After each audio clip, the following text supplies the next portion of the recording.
Many right-wing fighters who consider themselves Lebanese but not Arab feel they are defending their Lebanese country against an attempted takeover by the Palestinians. The phrase often put to reporters is that they feel like refugees in their own country.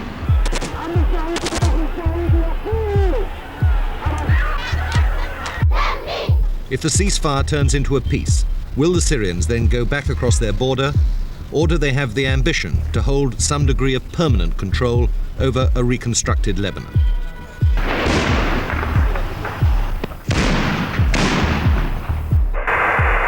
I was ready to die with all my people, all my parishioners. I was in the church when they attacked, and the people was ready to die and to be martyred. It's the left who wants to take over Lebanon, and this is the main issue. It's either right or left. I can't see anything now beyond partition.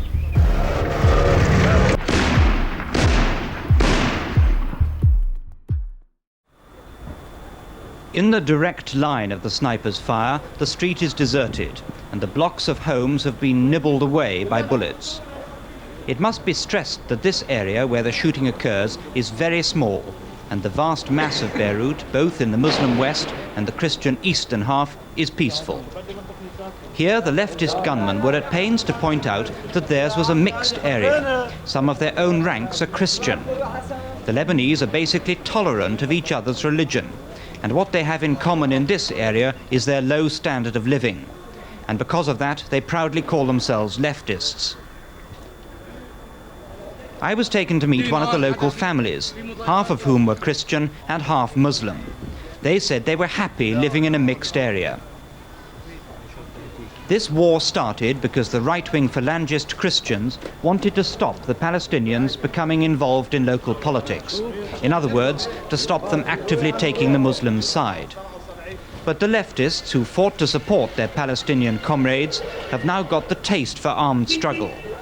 Although they say they will happily put away their guns if only the phalangists will stop shooting, they consider the phalangists to be the overprivileged and themselves the underprivileged.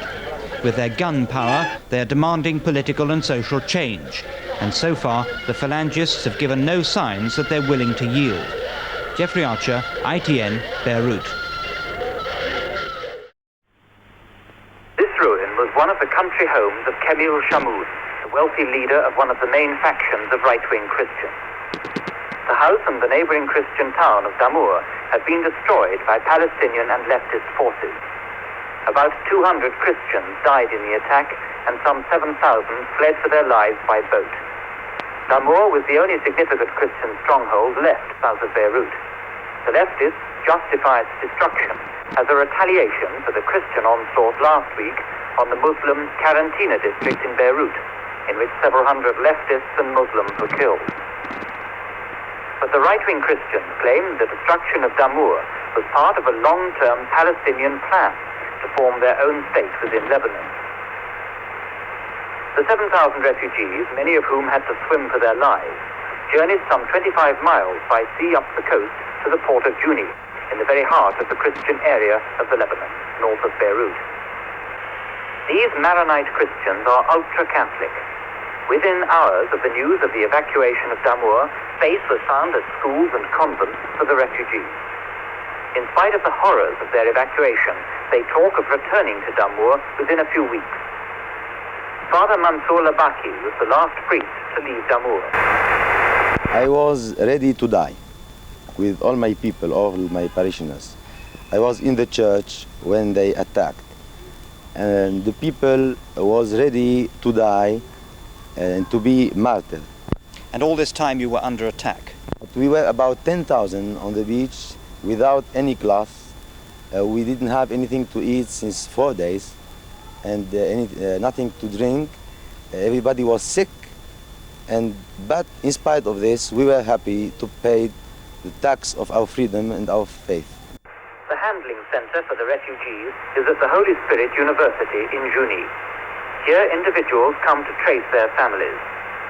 At the entrance to the grounds, armed teenagers in the uniform of the right-wing phalangists check cars and tell visitors to the religious center to leave their guns on the table while inside.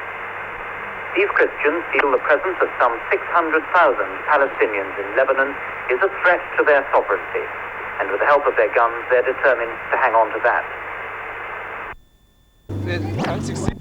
The Christians seem quite determined to go back to the towns and villages from which they've fled, even if, like Damour, they've been destroyed.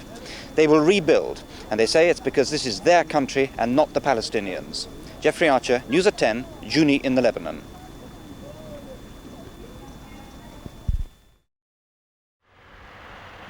The centre of the Christian half of Beirut is very similar to the centre of the Muslim half. But the right-wing activists who live on the Christian side are making somewhat more obvious signs of a long-term defence of their positions than their left-wing counterparts on the Muslim side. Before the 9-month-long civil war started, this major road development and underpass was being built to ease Beirut's chaotic traffic. But now the covered roadway is being converted into a permanent covered market, which will be safe against mortar and rocket attack. Many right-wing fighters who consider themselves Lebanese but not Arab feel they are defending their Lebanese country against an attempted takeover by the Palestinians. The phrase often put to reporters is that they feel like refugees in their own country. From these tower blocks on the edge of their area, the snipers and observation posts are being withdrawn. The main right-wing army is the Phalange, volunteer soldiers who pay, so they say, for their own guns. Another ultra-right-wing paramilitary group are the Guards of the Cedars. Unlike the Phalangists, they have little respect for the country's politicians. They want action, not words. From a machine gun post, their leader pointed out the targets. This place, you see there, is Karkaba, a Palestinian camp. We occupied it 10 days ago. What did you do to it when you occupied it? We occupied it and we burned it. The ceasefire has meant that the commercial and luxury hotel centres have become safe to visit for the first time in weeks. The terrible lengths to which the right-wingers, the left-wingers and the Palestinians have been prepared to go in the fight for their principles are plain to see. And the tragic thing about the ceasefire is that nobody has won. The Palestinians are more strongly established in Lebanon than ever before, and the right-wing Christian Lebanese seem more determined than ever to kick them out. And while the Palestinians remain without a country of their own, there seems no way of resolving this conflict. Jeffrey Archer, News at 10, Beirut. The road south from Beirut is jammed with cars full of people travelling in safety for the first time for months. Passing through the wrecked Christian town of Damour, they are checked by guerrilla soldiers from leftist groups. It was the leftists and the Palestinians who destroyed this town, and now the leftists are in charge of the wreckage. They make a token effort at stopping looters, but most of the worthwhile property was stolen days ago. And if you're a friend of the soldier, or in his same guerrilla group, you might just be allowed to get away with something. These left-wingers say the Christians who fled before the leftist attack are welcome to return here, which is easy to say because Damour is uninhabitable now anyway. Most of the Christians who lived here escaped to Juni, 25 miles up the coast, and have expressed a strong determination to return. But this Christian woman who had fled to the mountains was distraught after returning to her home for the first time. She told me she had a villa at Damour on 3 floors, and it was totally destroyed.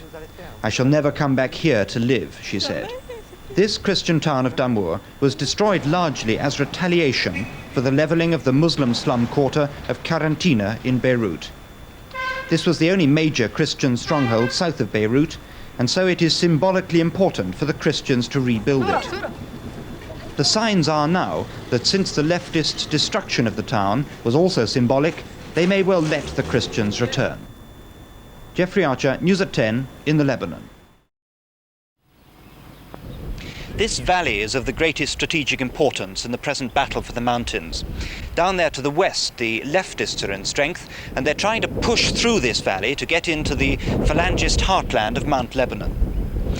In the center is the village of Metain, which is predominantly Christian, but was occupied by the leftists on Saturday. Since then, it's been mortared by the phalangists from the hills above to soften up the village for the battle, an all-out battle to recover it, which is due to take place this afternoon. In charge of the rightist military operations here is Colonel Sumrani, commander of the 3rd Infantry Battalion of the Lebanese Army, before it split into its Muslim leftist and Christian rightist factions. Colonel Sumrani has set his sights on defeating his Muslim former soldiers and does not talk of a ceasefire. Also directing operations in the mountains is Dani Shamoun, the son of the former president. It's the left who wants to take over Lebanon. And this is the main issue. It's either right or left. And they'll be using the Palestinians who think they're using the left. And again, you can't use the left because the left always uses you and finally comes out on top. So you see the country staying in a mess, do you? And you see a war continuing and further destruction and further suicide in the Lebanon?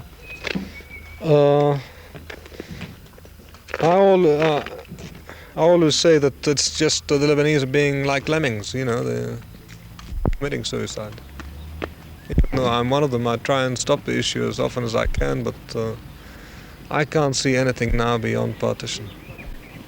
The attack on Matain did not recapture the town as intended. The leftists had outflanked the rightists before the battle started, but the rightists blasted away at houses where they thought the leftists were hiding.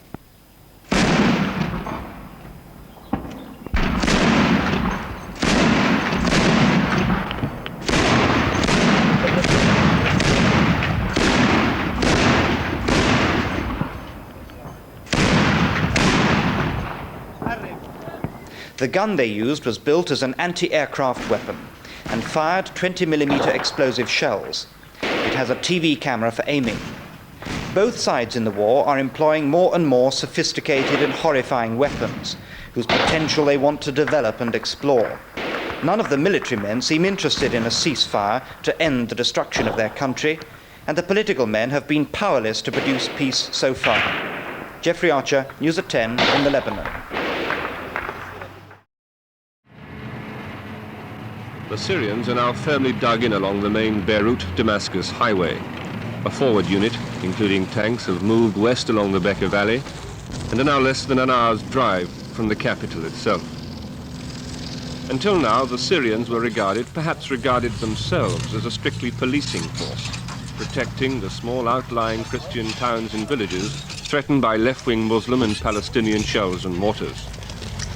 The period of hesitation, which many took to be a prelude to withdrawal, has in fact been Syrian preparation to escalate their involvement. This heavily armored brigade of around 6,000 men, including 200 tanks, brings the total of Syrian troops here to 20,000. And according to a Damascus news agency, Syrian President Assad means to have 50,000 men here by the end of this month. The Syrian force is spread now in a shallow horseshoe across the Bekaa Valley, leading off the Lebanese mountains, with Mount Hermon in the south on the Israeli border, and centering themselves on Beirut and the airport. So far, the left-wing Muslims and Palestinians have not reacted, and the Syrians have moved through the country, disarming left as well as right without a shot being fired. But much will depend on how close the Syrians mean to get to the capital, and whether they mean to enter. Despite their initial reluctance to be filmed, it was apparent that senior Syrian officers regarded themselves as the only force, the only solution to bring this 14-month-old civil war to an end, though they concede that it may mean an even bloodier war to do it. An example of their confidence happened when they moved across the country and came to Riyak Air Base and marched straight into it. So far, the Lebanese Air Force has kept out of the war. Had they joined one side or the other, they would certainly have ended it much sooner, albeit with terrible civilian casualties. The officer commanding the base told us that he and his men supported the Syrian intervention, as there seemed to be no other way out. The Syrians have been welcomed by the Christian right, who until now have always regarded them as their enemy, and denounced by the left-wing Muslims, who until now have always regarded them as their friends. But it's the Palestinians who are fighting with, in fact directing the Muslim left against the Christian right, who must be watched most closely. Because what's happening here is not unlike what happened in a neighboring Arab state 5 years ago. And what the Palestinians fear most about the developments of the past 48 hours is that the Syrians mean to do to them here in Lebanon what King Hussein did to them so successfully in Jordan. Michael Nicholson, News at 10, Beirut. The villages on the Lebanese side used to be the jump-off points for Palestinian attacks into Israel. Now the Palestinians are so heavily preoccupied with the fighting further north that they have virtually moved out of the area. And the Israelis are hoping that while they're gone, they can influence the villagers against the guerrillas with a new program on the border that allows Arabs to pass through the heavily barricaded border fence to find work and earn money in Israel. The hold of the Palestinians is not completely broken, and many of the villagers carry their rifles to the checkpoint to protect themselves on the journey to and from their homes. The last time the Palestinians came to reassert their authority and try to put an end to the fraternization between Lebanese and Israelis, there was a fierce and short gun battle a few kilometers over the border. 3 of the villagers died of wounds after being brought for treatment to Israeli hospitals, and their coffins made the return journey through the checkpoint for burial in Lebanon. The Israelis have had a strong and gratifying reaction from the border Arabs, who bring their tractors to collect free Israeli water. The local farmers, in their best clothes, come across to be shown Israeli agricultural methods. For the crops they sell to the Israelis, they seem happy enough to be paid in Israeli currency. All things that would have been impossible a few weeks ago before the ferocity of the civil war caused a total breakdown of local government and commerce on the Arab side. But the biggest groups of Arabs that gather at the border each morning are women who come with their children for treatment by Israeli army doctors. The Israelis think that through these services they may be able to create a buffer zone beyond the border where local opinion will be hostile to any return of the Palestinian attack squads. Already they seem to have reduced the initial suspicion of the Arabs, and the medical queue takes a full morning to work through. The Israelis are aware that the Palestinians may attempt to break up these contacts through the fence, and their army patrols cover the approaches to the crossing points. But the Israelis are now highly satisfied with the local Arab reaction to what is called the good fence policy. Gerald Seymour, News at 10 on the Israeli-Lebanon border.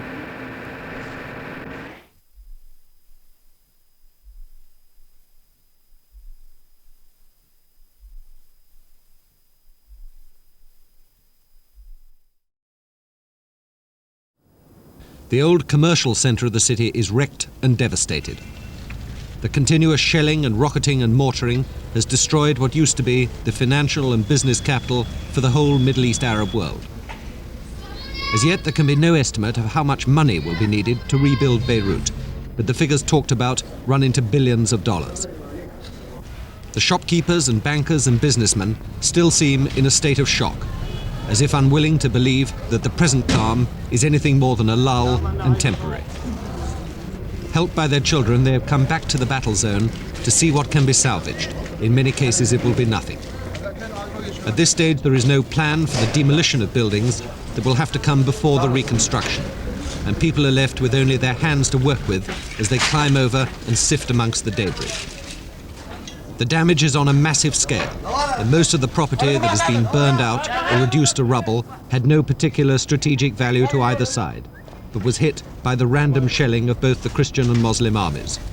The single most tactically important building in the battle between the two sides was the 24-story Holiday Inn, with its commanding view over the extended front lines dividing the city. It's still standing, but has been gutted by fire, emptied by looters. The other major seaside hotels that boosted Beirut's rich tourist trade are similarly wrecked. Wandering in the streets and sitting on the pavements, the Syrian army. It's a show of force and sufficient to deter the two sides, both of which had fought to the point of exhaustion, from renewing the clashes.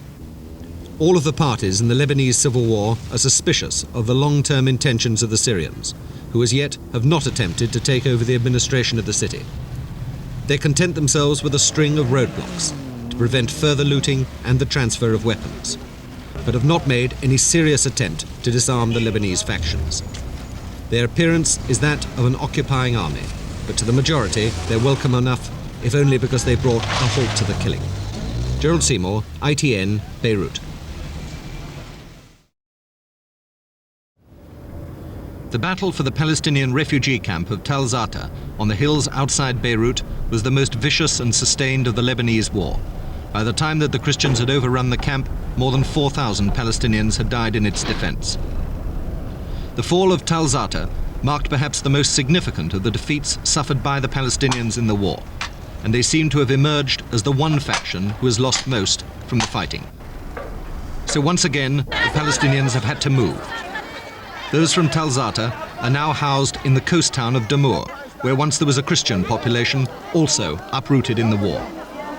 The Palestinians came without possessions, left behind in the wreckage of their former homes. Now they are dependent on relief organizations for food, medical supplies, blankets. A few have been able to retain the precious symbol of the Russian assault rifle, the AK-47. But in general terms, the military strength of the Palestinians has been greatly reduced. They are living in Damour, some 30,000 of them, without water in the houses, virtually without money to buy extra food. There are no jobs, no wages. These people have been on the move since they left what is now Israel 27 years ago. There are none who will speculate how long they will exist in their latest makeshift homes. Gerald Seymour, ITN, Beirut. 20 miles into Lebanon from the Israeli border runs the Litani River, which has now achieved major significance as the so-called Red Line, beyond which the Israelis will not tolerate the presence of the Syrian peacekeeping force. Into this corridor have come as many of the Palestinian guerrillas as were able to escape from their mauling at the hands of the Syrians and the Lebanese Christians. It's the last area in the country where the Palestinians have anything approaching their pre-Civil War freedom of movement. They are basing themselves in the old and squalid refugee camps near the Israeli frontier that for 28 years have been the homes of the Palestinians, and in the last 5, the jump-off points for Arab attacks across the border. The camps, already full, are now bulging with the arrival of the commandos from the north and their families. They're dreadfully poor, filthy, and the ideal background for the breeding of the common hatred of what they know as Zionism. The Palestinian leaders have deliberately maintained the ramshackle and primitive housing in an attempt to keep up pressure for a solution to the Palestinian problem. But down in the south, even though Lebanon's civil war has been halted by the Syrian intervention, the killing continues. This was the funeral, noisy and emotional, of a young man from the camp, a member of Fatah, killed in an artillery exchange between Palestinians and Israelis who were supporting Christian positions close to their frontier. Below the Litani, the Palestinians still maintain some military power.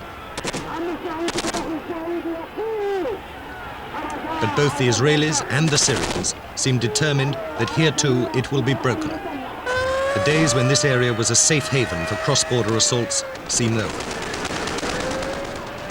The morale and seeming patience of the Palestinians remains extraordinarily high, perhaps because they are so familiar with setbacks. But now, caught between the wedge of the Syrian and Israeli armies, they have little to be optimistic about. Gerald Seymour, News at 10 in South Lebanon.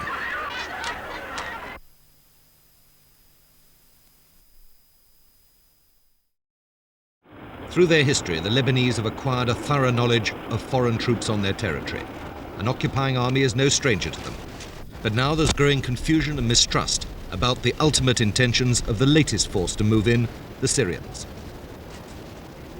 If the ceasefire turns into a peace, will the Syrians then go back across their border, or do they have the ambition to hold some degree of permanent control over a reconstructed Lebanon?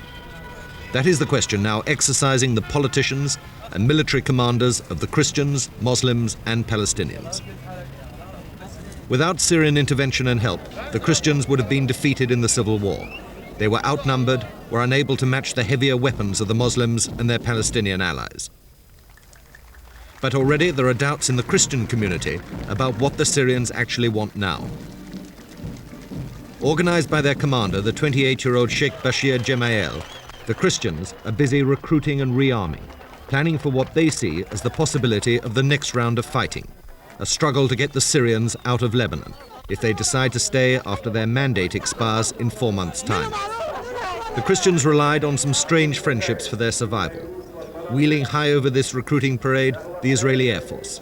Israel gave them small arms and old tanks during the Civil War.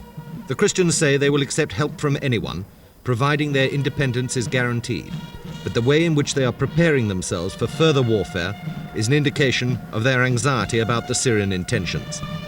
What happens if the Syrians don't go after 6 months?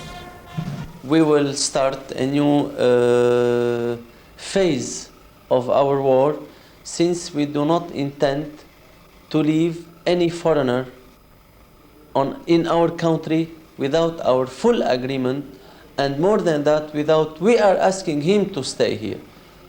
We have resisted against the Palestinians, and we will resist against anyone who will be here against our will. On their side, the Palestinians, who lost most from the civil war and suffered heavily at the Syrians' hands, continue to maintain their traditional defiance, training and drilling their children, preparing them for the ranks of the guerrilla organizations, and saying that the real struggle should be against Israel. These children, refugees from a destroyed camp, were driven south in the face of the Christian and Syrian advances. But their leaders do not talk of the Syrians as enemies, only of contradictions of policy. Amongst the Palestinians, there is little doubt that their position will not improve in a Syrian-dominated Lebanon. The Palestinians also believe that Syrian influence in the country is here to stay. For their part, the Syrians are giving little away, ignoring the speculation and concentrating on what they see as the immediate issue, maintaining the present ceasefire. Gerald Seymour, News at 10 in Lebanon.